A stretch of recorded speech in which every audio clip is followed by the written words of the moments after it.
என்னால் யாரையும் மாற்ற முடியவில்லையே. நான் என்ன செய்தாலும் பயனில்லை. என்னை யாரும் கேட்பதில்லை. நான் தோல்வியாளனன் என்று நினைக்கிறாயா? நிறுத்து. இந்த எண்ணங்கள் எல்லாம் போய். உண்மை என்னவென்றால், குதிரையை தண்ணீர் வரை இழுக்கலாம், ஆனால் குடிக்க வைக்க முடியாது.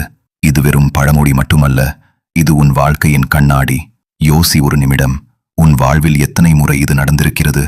உன் நெருங்கிய நண்பன் தவறான பாதையில் போகிறான், நீ தடுத்தாய், அவன் கேட்கவில்லை.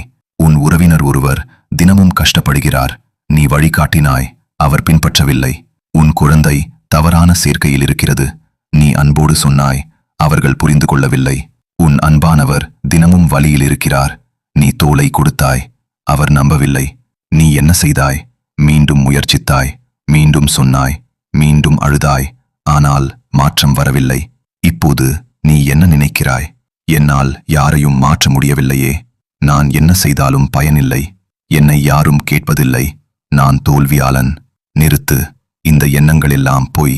உண்மை என்னவென்றால், உன் கடமை என்ன என்று உனக்கு தெரியுமா? உண்மையை சொல்வது உன் கடமை, அதை ஏற்பது அவர்கள் கடமை.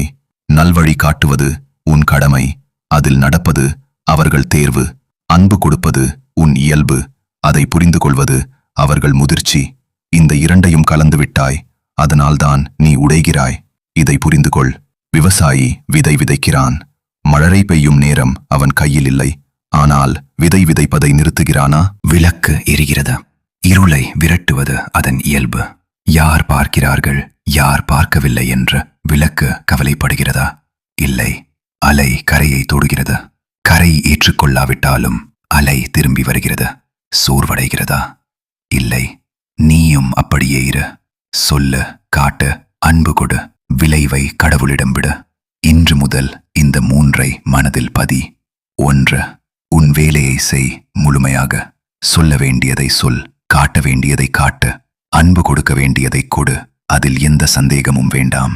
2. விளைவை கட்டுப்படுத்த முயற்சிக்காதே. அது உன் வேலை இல்லை, அது அவர்களின் பயணம். அவர்கள் கற்றுக்கொள்ள வேண்டிய பாடம். அவர்கள் தயாரான போது மாற்றம் வரும். 3. உன் மனசமாதானத்தை பாதுகாத்துக்கொள். நீ உடைந்தால் யாருக்கும் உதவ முடியாது. நீ நிலைத்திருந்தால் உன்னை பார்த்தே அவர்கள் மாறுவார்கள்.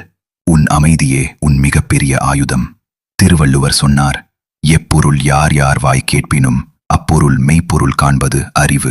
உண்மையை உணர்வதே அறிவு. அந்த அறிவு வர அவர்களுக்கு நேரம் வேண்டும்.